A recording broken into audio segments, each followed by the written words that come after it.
jam ukun banyo sengu umla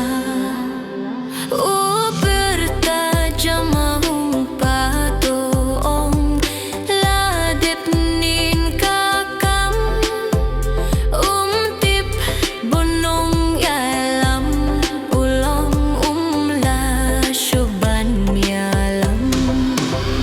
uyeng hang talakum musim pansingit ai unfong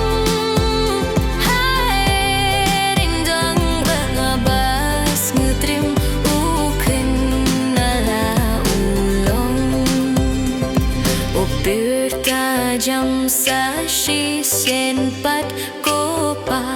ngalah panlait kitup kiri hukum ubertha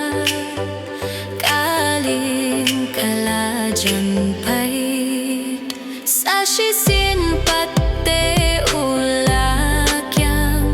kopa ngadai banne kading kapurhaneng